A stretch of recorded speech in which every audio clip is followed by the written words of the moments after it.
안녕하십니까. 우리 코스 강의를 시작합니다. 오늘은 식품 첨가제의 실과 허 또는 허와 실 이렇게 이야기해도 됩니다.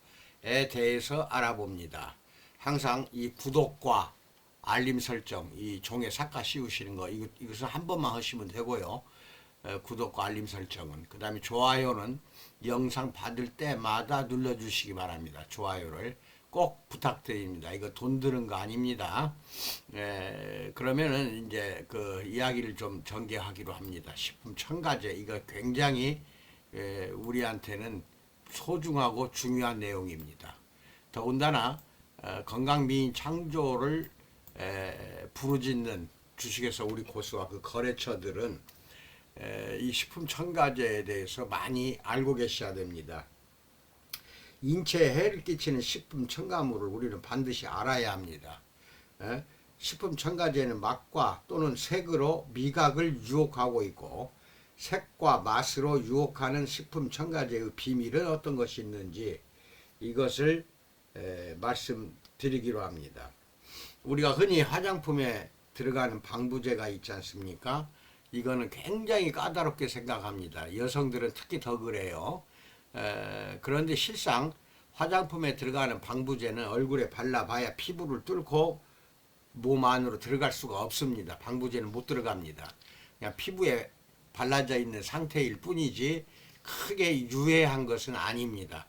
피부를 손상시키거나 망가지게 하는 것은 아니라는 겁니다. 그런데 식품 속에 들어가 있는 방부제는 직접 먹어서 몸 안으로 집어넣고 있는데 이것에 대해서는 무신경입니다. 신경을 쓰지도 않고 그렇게 생각도 없고 나쁘다는 것을 알고 그냥 조심해야 되는데 전혀 무신경합니다. 화장품의 방부제는 신경 쓰고 식품 속에 있는 방부제는 신경을 쓰질 않는다. 이건 큰 모순입니다. 오히려 반대가 되어야 됩니다. 화장품의 방부제는 피부를 손상시키거나 피부를 뚫고 인체로 들어갈 수가 없습니다. 그런데 식품에 첨가에 된 방부제는 몸 안으로 직접 들어갑니다. 그래서 우리 몸 안에서 큰 해악을 끼치고 있거든요. 그러니까 이거 잘 알고 계시고, 영국의 폴라 베일리 해밀턴 의사는 세계적인 식품 유해 물질 권위자입니다. 그는 우리 몸은 이만저만 오염이 되어 있는 게 아니라고 합니다. 만약 우리가 식인종이었다면 인육은, 사람 고기가 인육이죠, 10중 8구 식용에 부적합한 것으로 판매가 중지되었을 것입니다. 우리나라 식품 첨가물 규정은 세계적으로 가장 엄격한 편입니다. 현재 우리나라에서 식품 첨가물로 허가되어 있는 화학물질은 370여 종에 달합니다. 합성 향료를 이용하면 장미가 없어도 장미향을 만들어낼 수가 있습니다. 대형마트에 진열된 거의 모든 식품에는 화학 첨가물이 다 들어 있습니다. 우리는 하루에 10g 이상 연간 4kg 정도를 먹고 있습니다. 평균 수명을 80살로 가정했을 때 약 300kg을 먹기 때문에 서서히 세포를 변질시켜서 염증을 일으키고 부전증을 일으키고 궤양이나 종양, 암을 유발하는 침묵의 살인자가 식품 첨가제입니다. 이런 것을 안다고 하면은 오늘부터는 절대로 첨가제가 들어간, 보존제가 들어간 식품들은 멀리하는 것이 좋다는 겁니다. 조미료는 특히 인공이거나 합성으로 만듭니다. 그 다음에 많은 보존제가 이제 방부제입니다. 보존제는 식품이 변질되지 않도록 하는 합성 물질입니다. 천연 물질이 아니에요. 인공 색소는 가공 중에 본래의 색깔을 착색하는 식품을 첨가하고 있습니다. 완화제는 들러붙는 것을 막기 위해 당이나 분유 같은 식품에도 이 완화제가 들어갑니다. 분유에도 들어가요. 우리나라 국민 한 사람이 연간 농약으로 수확한 식자재의 24.69kg 죽는 방부제라든지 착색제, 표백제 등 화학 첨가물을 섭취하여 체내 독소 과잉이 이 상태가 되고 맙니다. 그래서 장내에 유익한 유산균이나 유해균이 유해균으로 바뀌어 버리고 세포도 역시 변질시키고 있다는 것도 알고 계시고, 우리가 먹는 가공식품 모두가 다 이 식품 첨가제 덩어리라는 것을 우리는 알고 계셔야 됩니다. 식품 첨가물에는 첨가제, 보존료, 색소뿐만 아니라 건강에 좋다고 하는 미네랄과 영양제 등을 포함한 식품의 모든 성분이 포함된 것을 말합니다. 이제 우리가 몰랐던 것을 몇 가지만 제가 설명을 해드리겠습니다.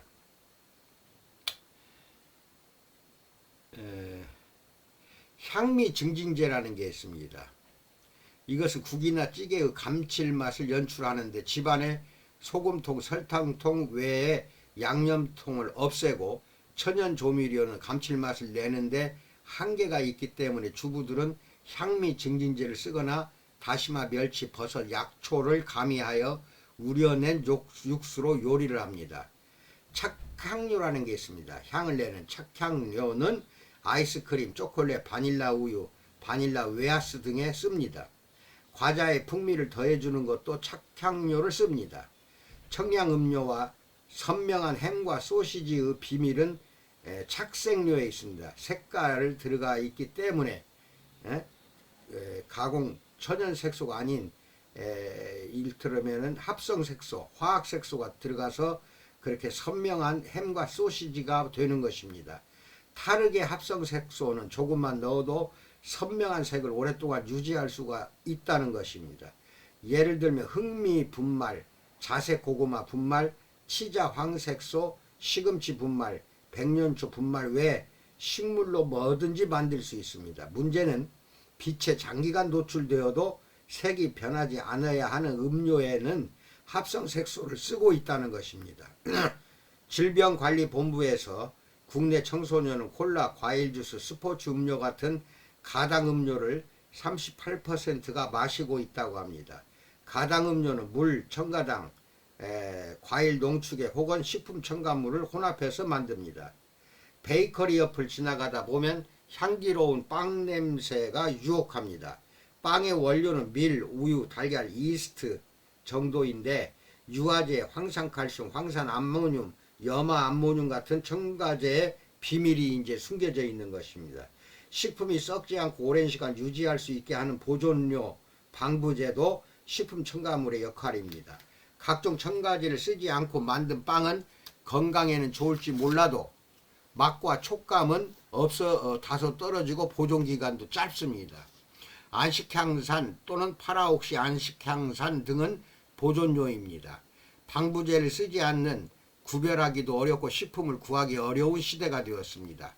설탕보다 200배 높은 단맛을 내는 아스파르담은 음료수, 껌, 술, 코카콜라 등 6,000개의 식품과 300개 이상의 의약품에 첨가제를 쓰고 있습니다. 한때 뇌 속 화학작용을 바꾸어 뇌종양, 간질 등을 일으킨다는 논란이 있었지만 제조기업과 결탁한 규제기관들의 묵인 속에서 사용이 승인되어 현재 전세계에 2억 명이 섭취하고 있다는 것입니다. 여기 한번 그 좀 분류표를 보시기 바랍니다. 식품 첨가물 분류표. 여기에서 유화제, 그 다음에 팽창제, 이 두 가지는 빵, 과자 속 감초라고 했는데 이게 뭔 말이냐. 빵과 과자 속에는 반드시 약방의 감초처럼 반드시 사용되고 있다. 들어가 있어요. 유화제, 팽창제가 빵, 과자 속에 다 들어가 있습니다. 그 다음에 향미 증진제. 이것은 국이나 찌개의 감칠맛을 연출하는 데 쓰는 합성 첨가물입니다. 그 다음에 착향료, 아이스크림, 주스, 풍미를 더한다. 그러니까 향을 넣어서 풍미를 더하는 겁니다. 이게 다 타르게의 향료이기 때문에 큰일입니다. 그 다음에 착색료도 타르게입니다.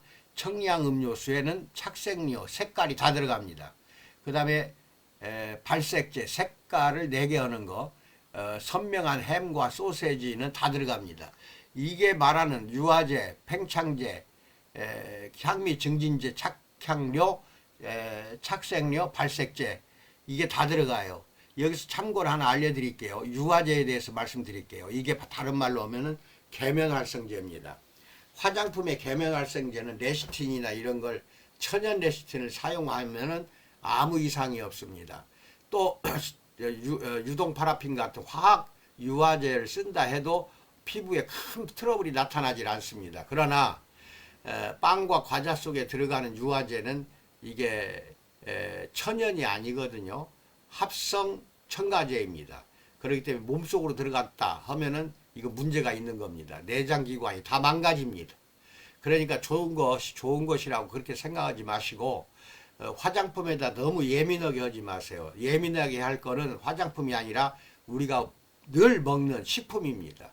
식품에 들어가는 요 부분에 대해서는 시민단체나 또는 여러 유관단체가 강하게 감독하고 감시도 하고 이것을 사용하지 못하게 해야 됩니다.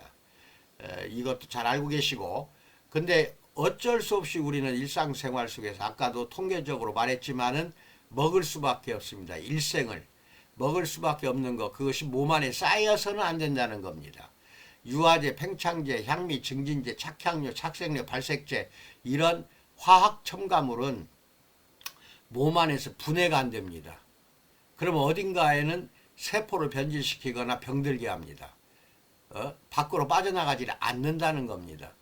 그게 더 무서운 겁니다. 근데 이걸 빼내는 거, 방금 말한 이 식품 화학 첨가물을 빼내는 거는 셀젤밖에 없습니다. 전신에 셀젤을 바르고 한증을 하루에 한 번씩 하십시오. 여유가 있는 사람은, 아무리 여유가 없다 해도 일주일에 두세 번은 반드시 지사나 샵에 가서 셀젤로 전신 한증을 해서 땀으로 다 빼내야 됩니다. 이게 다 빠져나와야 됩니다. 셀젤은 독소, 노폐물, 발암물질, 화학물질, 중금속까지도 모조리 다 땀으로 배출시키고 빼내는 작용을 합니다. 여러분이 흔히 말하는 디톡스가 확실합니다. 그 디톡스 작용이 확실한 것이 셀젤이기 때문에 여러분 제 말씀을 잘 믿고 고객들에게 이걸 보여주면서 상담하시기 바랍니다. 밴드에다가도 올려놓겠습니다. 항상 건강하시고 코로나 조심하시기 바랍니다. 감사합니다.